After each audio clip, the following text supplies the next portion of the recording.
Maintenant, on va voir l'algorithme du perceptron, qui est probablement le modèle le plus simple de discriminant linéaire qui a été proposé il y a assez longtemps. Dans le fond, ça date de 1957, donc ça a été proposé par Rosenblatt. C'est un modèle qui était à l'origine pas présenté comme un modèle linéaire, c'est un modèle qui se disait comme inspiré du fonctionnement des vrais neurones biologiques. Puis c'était un modèle qui était fait pour être fonctionnel en électronique analogique. Fait que pensez des années 50, les ordinateurs n'étaient pas ce qu'ils sont maintenant, c'était beaucoup moins accessible. Donc, c'était plus pensé en termes de faire des dispositifs électroniques analogiques qui étaient en mesure d'apprendre. Donc, le perceptron, ça s'inscrivait dans cette tendance-là.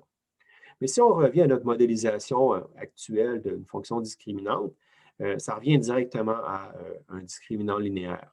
Et là, ben, si on prend la formulation, donc ça ici, le h de x selon W0 est égal à ça. C'est exactement la même chose que la sommation qu'on a vue à la section précédente.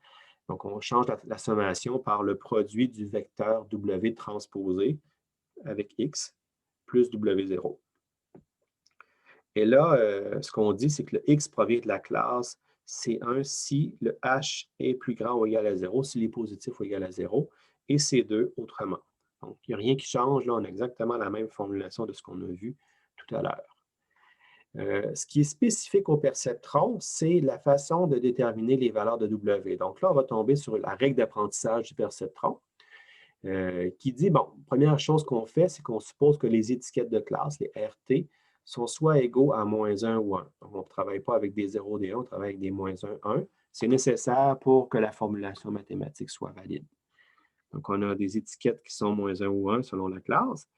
Et on a le critère d'erreur du perceptron. Donc, ça, c'est un critère d'erreur qui dit c'est quoi l'erreur de nos paramètres W, W0 sur un jeu X, qui est notre jeu qu'on pourrait dire d'évaluation, d'entraînement, si on veut trouver, faire l'entraînement directement. Donc, le critère d'erreur de notre paramétrisation W0 sur le jeu de données X, c'est égal à moins sommation du produit des RT avec les HXT. Donc, on va faire le produit de la vraie étiquette avec ce que le H de X nous donne. Ce qu'il y a de point important à noter, la subtilité, c'est qu'on fait ça pas pour toutes les données, on fait ça vraiment pour les données d'un ensemble Y.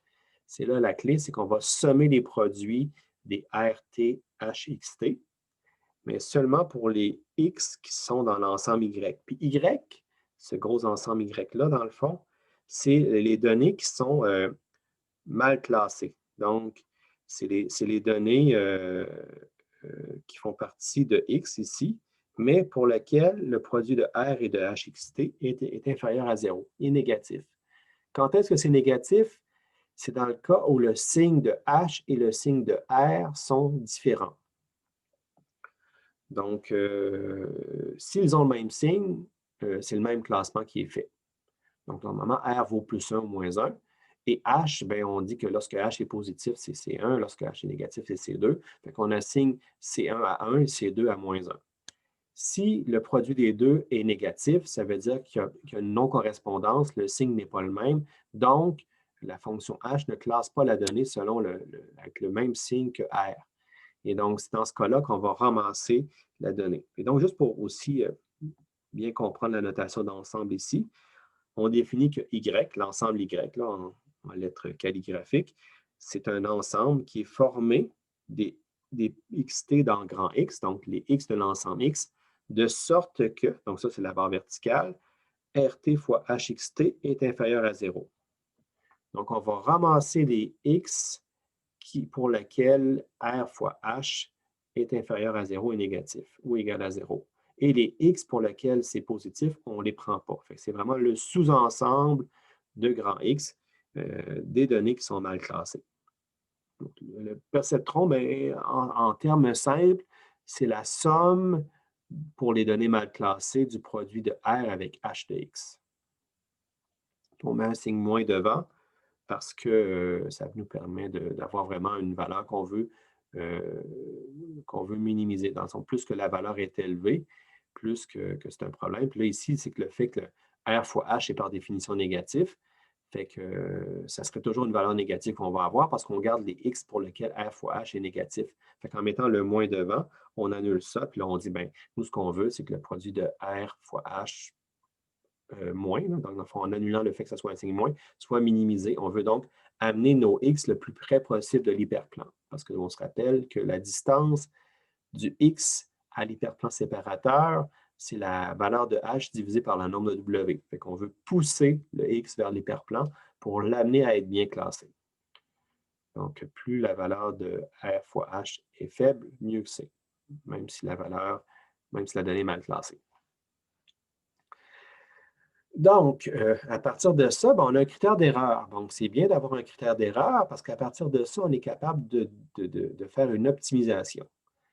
Donc, la méthode la plus courante pour faire de l'optimisation avec un discriminant linéaire, c'est la descente du gradient. Donc, c'est une méthode qui est itérative. Ça veut dire qu'on va faire des modifications successives aux valeurs de W. On va les modifier itérativement plusieurs fois, mais des petites corrections. En faisant en sorte qu'on va réduire le critère d'erreur, on va minimiser l'erreur autant que possible sur notre jeu de données.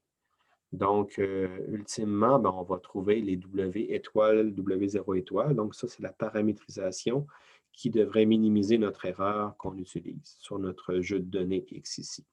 Donc, on fixe le X. Ce qui nous intéresse, c'est de trouver les W qui minimisent l'erreur.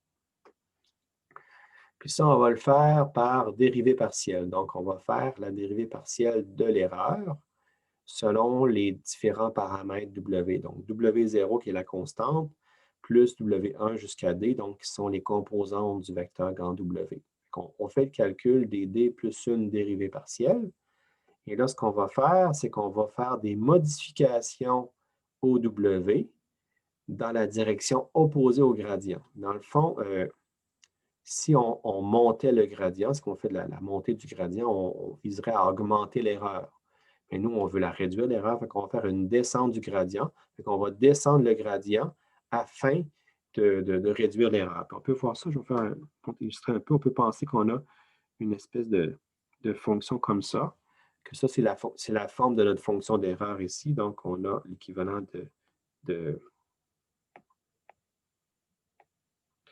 excusez-moi, on va avoir W ici, puis on va avoir J de W. Donc, on a nos paramètres W. On a notre critère d'erreur. On dit si on est actuellement en ce point-là, qu'est-ce qu'on fait? Bien, en allant chercher le gradient, dans le fond, on a la droite qui est perpendiculaire à notre critère d'erreur comme ça. Les dérivées partielles vont nous donner cette droite-là. Puis là, nous, ce qu'on veut faire, c'est de descendre la droite, d'aller dans la direction qui nous amène vers le bas. En faisant ça, on va faire une correction qui va nous amener à faire un petit pas. Fait qu'on va aller de là à, par exemple, ici. Donc, on va avoir une correction faite sur le poids W pour réduire l'erreur en descendant le gradient. Donc, ce qu'on voit, c'est qu'on va corriger le WI comme étant le W actuel plus le delta WI, donc qui est la modification à faire.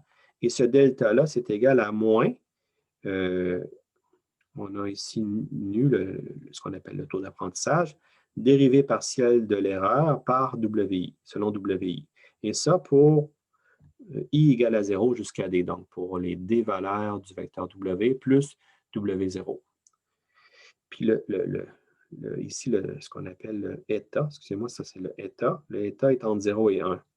Donc ça, c'est ce qu'on appelle le taux d'apprentissage ou la grandeur du pas. Donc, en fond, lorsqu'on descend le gradient, on le descend avec un pas de eta, qui est notre taux d'apprentissage. Donc, plus que le taux est élevé, plus que le pas est important.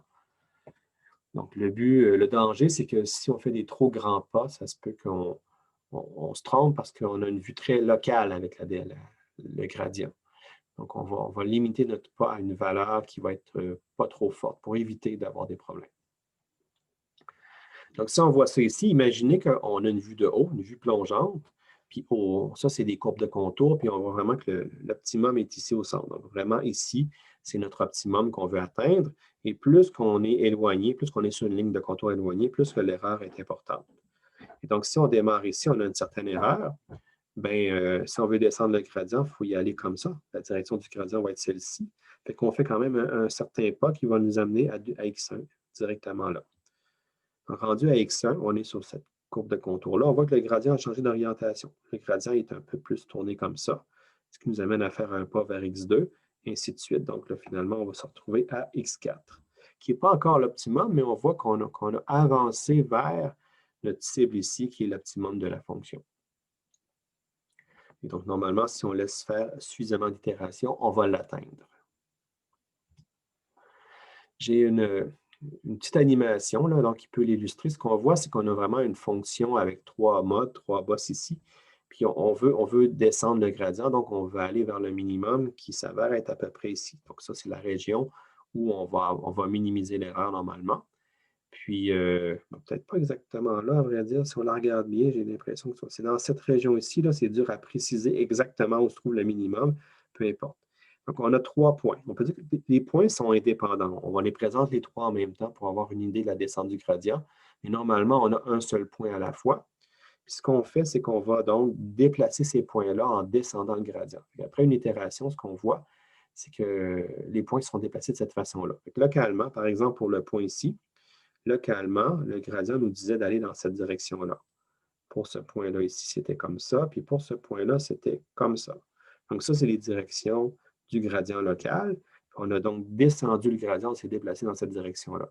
Itération 2, on voit que là, les courbes, les déplacements sont un peu plus courbes. On voit que celui-là ici, bien, il a fait quelques pas. Dans le fond, ce n'est pas la deuxième itération. Là, il y a eu plusieurs petites itérations. On voit ça un peu séparé, mais on voit que là, le gradient localement a changé un peu, fait que la direction, elle était un peu courbe. Même chose ici, on a tourné comme ça, puis celui-là, on était rendu là.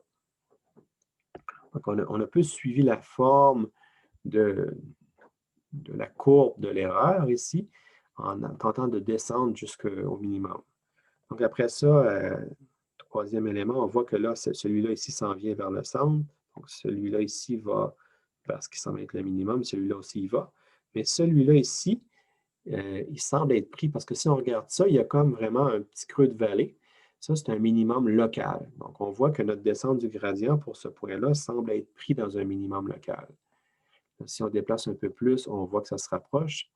Et donc là, finalement, on est arrivé ici. Fait qu'on voit que le minimum global, en tout cas dans ce qu'on a comme domaine, semble être ici. Les 2 points, en partant de là et de là, ont convergé vers les minimums locaux.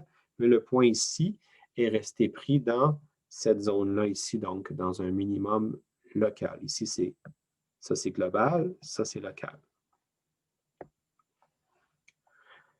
Et donc, la descente du gradient fait un certain travail qui est intéressant, mais c'est imparfait parce que des fois, effectivement, on peut rester pris dans les minimums locaux.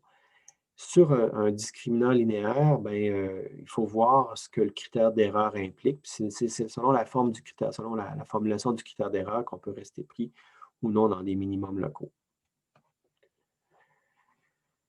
Et donc, si on revient à notre descente du gradient avec le perceptron, donc c'est le même critère d'erreur qu'on a vu il n'y a pas longtemps. Donc, on va faire vraiment la somme des RT, HXT pour les données mal classées.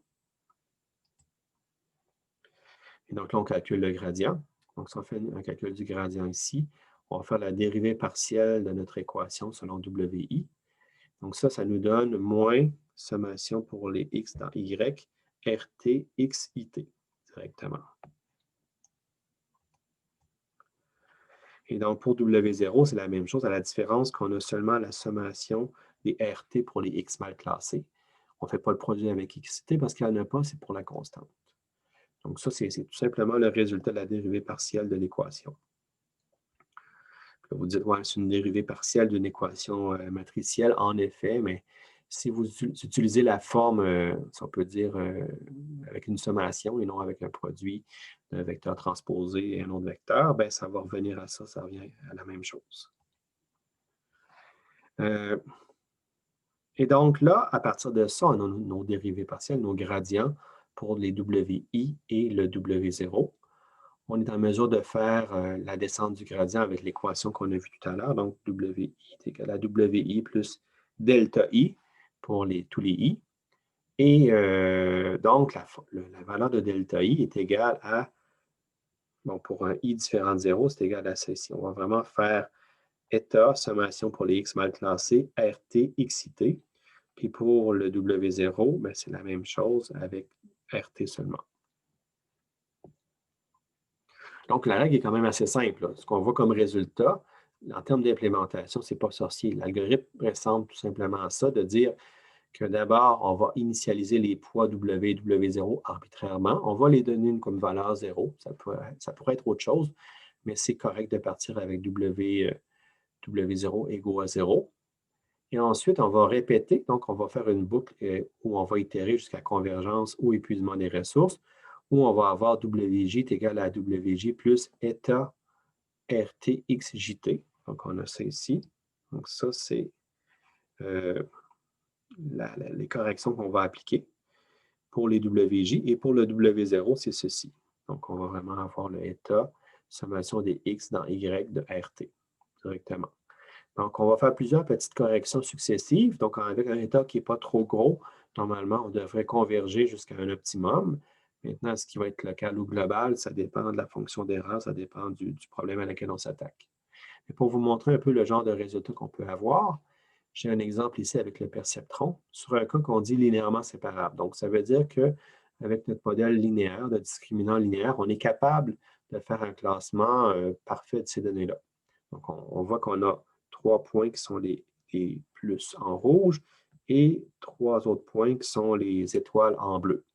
Donc, ça, c'est nos 3 points de chacune des classes, 3 pour les bleus, 3 pour les rouges. Et si on applique le perceptron, au début, on voit, bon, ce qui est encerclé en noir ici, c'est les données mal classées. On ne voit même pas l'hyperplan séparateur, il est complètement ailleurs. Donc, il classe finalement toute la région ici comme étant des étoiles en bleu. Donc, on voit que les trois données ici de plus en rouge sont mal classées. Il y a un taux d'erreur de 50 %. Itération suivante, donc itération 2, là, ce qui arrive, c'est qu'il va faire une correction, puis il va amener l'hyperplan séparateur ailleurs. Donc, on voit qu'on a un hyperplan séparateur qui passe ici. Fait qu'il dit que tout ce qui est ici, c'est des plus rouges. Tout ce qui est là-bas, c'est les étoiles en bleu. Puis là, il fait 2 erreurs de classement. On a ces 2 données-là ici qui sont mal classées. Donc, ce n'est pas parfait, mais c'est seulement la deuxième itération. Troisième itération, donc il y a une nouvelle correction qui est encore très importante. Fait que là, on voit qu'il a déplacé l'hyperplan séparateur. Et donc, il y a cette donnée-là ici qui est mal placée, qui est du mauvais côté de l'hyperplan. Ici, une droite, là, en 2 dimensions, c'est une droite séparatrice. Donc, il fait 5 sur 6 bien classés, 1 sur 6 d'erreur. Et itération 4, et il se réajuste, puis là, tout est bien classé. Et donc, avec l'algorithme du perceptron, ça va s'arrêter là. Aussitôt qu'on a une configuration où l'erreur est nulle, le placement, le déplacement de l'hyperplan ne se fait plus, puis c'est facile à comprendre. Dans le critère d'erreur du perceptron, on calculait l'erreur sur toutes les données mal classées. Donc, si toutes les données sont bien classées, notre ensemble est vide, donc l'erreur est de 0 directement. Il n'y a aucun correctif qu'on peut appliquer à partir de là. Donc, ce qui est intéressant avec le perceptron, c'est qu'il y a eu des preuves mathématiques, qui a été démontré mathématiquement que ça va converger à terme sur des données qui sont linéairement séparables. Si on est capable d'avoir un placement avec une erreur de 0, le perceptron va être capable de trouver ce placement-là. Ça peut prendre beaucoup d'itérations, mais il va y arriver. Cependant, on n'a pas d'indication particulière sur la position de l'hyperplan séparateur. L'hyperplan va se positionner à une place quelconque pour obtenir une erreur de 0.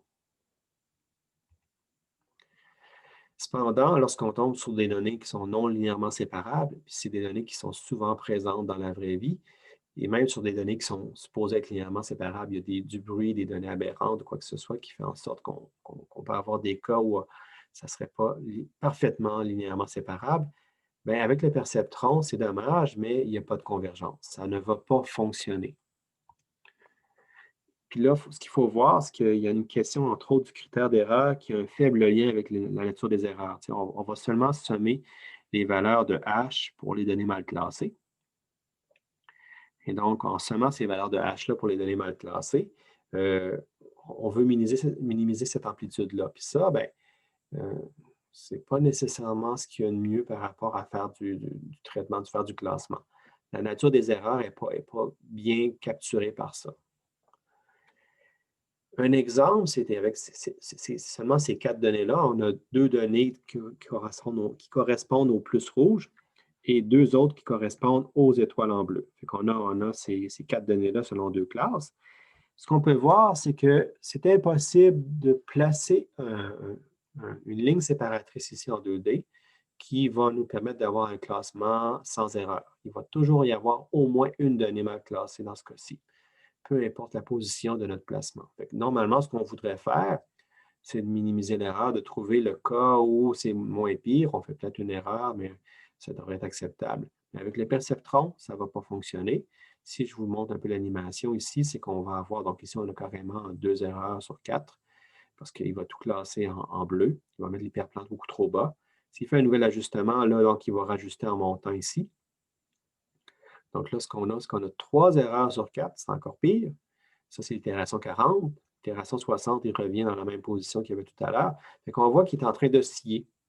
Donc, il va se mettre un peu à danser autour des données. Il va faire, en répétant là, une certaine séquence de placement d'hyperplan sans être capable d'arriver à un placement stable. Donc, ou des fois, il peut arriver peut-être à un placement stable, mais non, il va toujours diverger, il va toujours avoir des problèmes parce qu'à chaque fois qu'il rencontre une donnée mal classée, il fait une correction qui peut être assez importante. Et donc, c'est pas, ça ne fonctionne pas bien. Donc, ils vont encore continuer à 80, à 100, et ça ne fonctionnera pas. Ça ne va pas converger dans ce cas-ci, étant donné le fait que les données ne sont pas linéairement séparables.